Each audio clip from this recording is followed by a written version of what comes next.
بسم اللہ والحمد للہ والصلاة والسلام علی رسول اللہ۔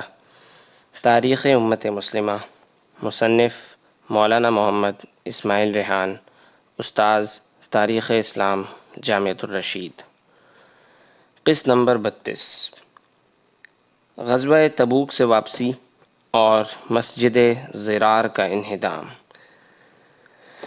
آخر اسلامی لشکر شام کی سرحدوں پر اپنا پرچم گاڑ کر واپس ہوا۔ اگرچہ منافقین کی اکثریت اس جہاد میں شامل نہیں تھی، مگر کچھ منافق شرانگیزیوں کے لیے ساتھ چل پڑے تھے، تاہم ان کے ہاتھ کچھ نہ آیا، اور پھر سورۃ التوبہ کی آیت نے ان کی رسوائی میں کوئی کسر نہیں چھوڑی۔ اس سورت کی متعدد آیات میں ان کی مکاریوں، سازشوں اور شرانگیزیوں کو کھول کھول کر بیان کر دیا گیا۔ انہی دنوں منافقین نے مدینہ منورہ کے مضافات میں ایک مسجد تعمیر کی تھی، جو دراصل مسلمانوں میں پھوٹ ڈلوانے اور ان کی جڑیں کاٹنے کے لیے ایک مرکز کی حیثیت رکھتی تھی۔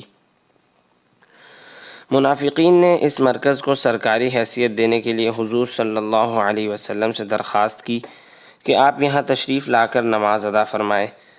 آپ صلی اللہ علیہ وسلم نے وعدہ فرما لیا تھا کہ تبوک سے واپس آ کر وہاں نماز پڑھیں گے، مگر اللہ تعالیٰ نے آپ کو منافقین کے عزائم اور اس نام نہاد مسجد کی حقیقت سے آگاہ کر دیا۔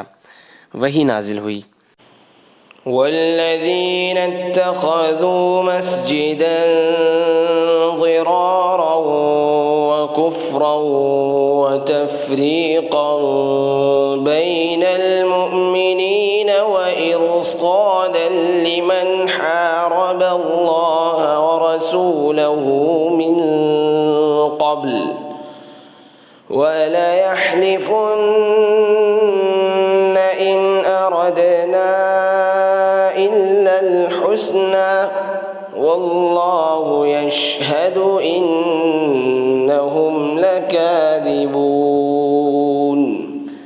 لَا تَقُمْ فِيهِ أَبَدًا۔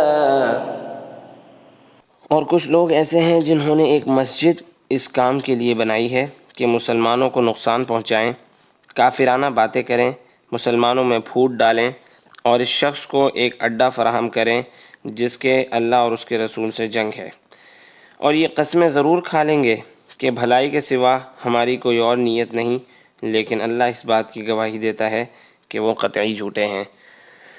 اے پیغمبر، تم اس نام نہاد مسجد میں کبھی نماز کے لیے کھڑے مت ہونا۔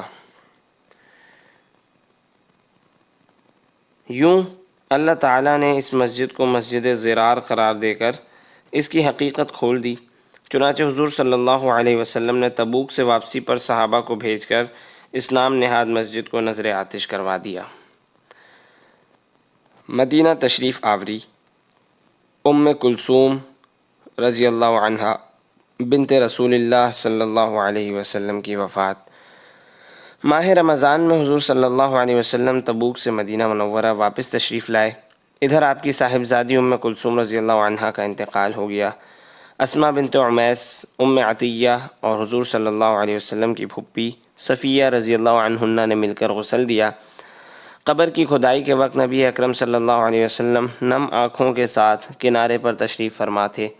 آپ نے اپنے پیارے داماد کی تنہائی کا دکھ بھی بخوبی محسوس کیا اور فرمایا، میری تیسری بیٹی ہوتی تو وہ بھی عثمان کے نکاح میں دے دیتا۔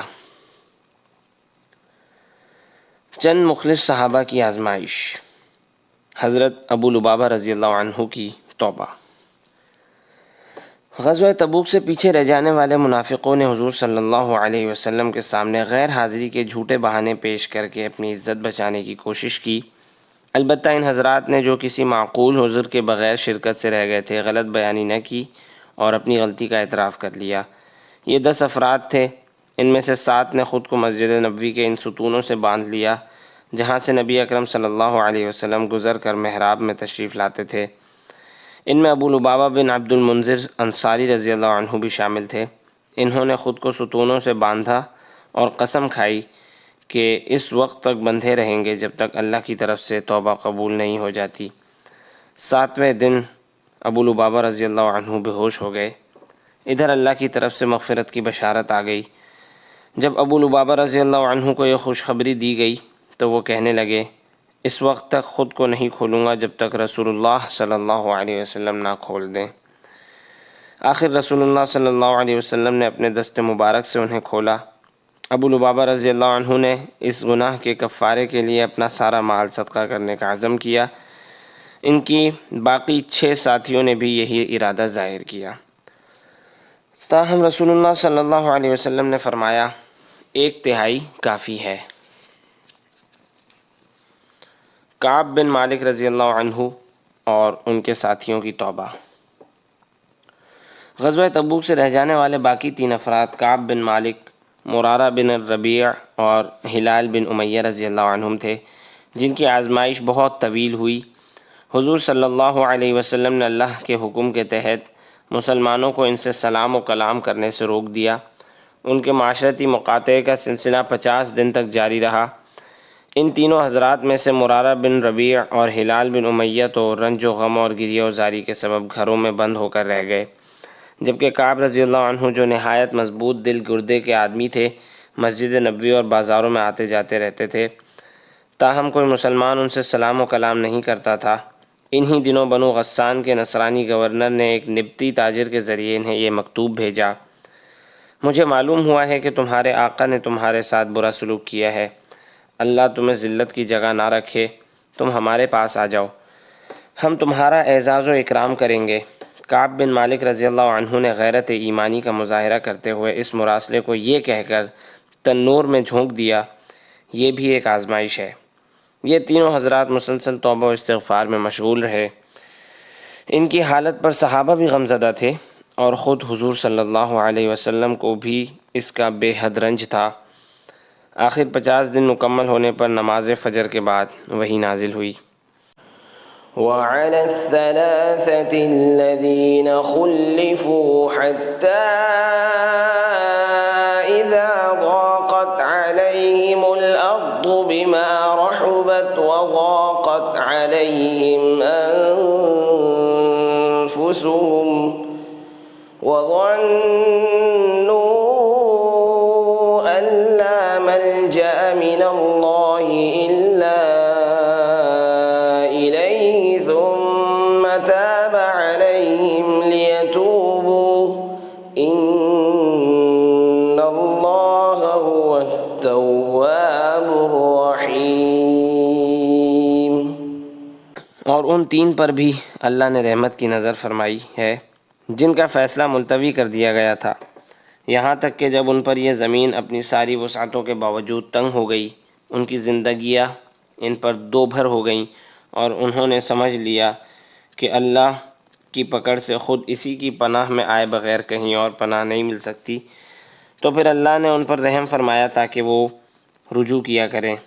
یقین جانو اللہ بہت معاف کرنے والا بڑا مہربان ہے۔ اس آیت میں ان تینوں حضرات کی توبہ قبول ہونے کی بشارت دے دی گئی۔ حضور صلی اللہ علیہ وسلم اور تمام صحابہ اس دن بے حد مسرور ہوئے۔ مسجد نبوی میں مسرت کی ایک لہر دوڑ گئی۔ صحابہ اکرام دوڑ کر ان تینوں کو مبارکباد دینے لگے۔ خود حضور انور صلی اللہ علیہ وسلم کا چہرہ مبارک خوشی سے چاند کی طرح تمتما رہا تھا۔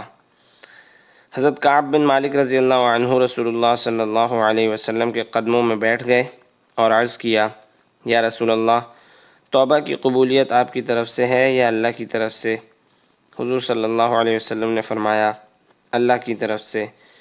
حضرت کعب بن مالک نے اجازت چاہی کہ اس کوتاہی کے کفارے میں اپنا تمام مال خیرات کر دیں، مگر رسول اللہ صلی اللہ علیہ وسلم نے فرمایا: کچھ مال رکھ لو، تمہارے لیے بہتر ہوگا۔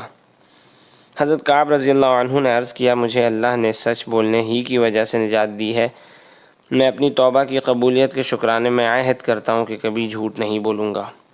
پھر انہوں نے زندگی بھر اپنے عہد کو بخوبی نبھایا۔ تو دوستوں، اگر آپ نے ابھی تک چینل سبسکرائب نہیں کیا تو ابھی چینل کو سبسکرائب کیجئے، اور ہاں، اگر آپ کو ویڈیو پسند آئی تو لائک اور کمنٹ کرنا نہ بھولیے گا۔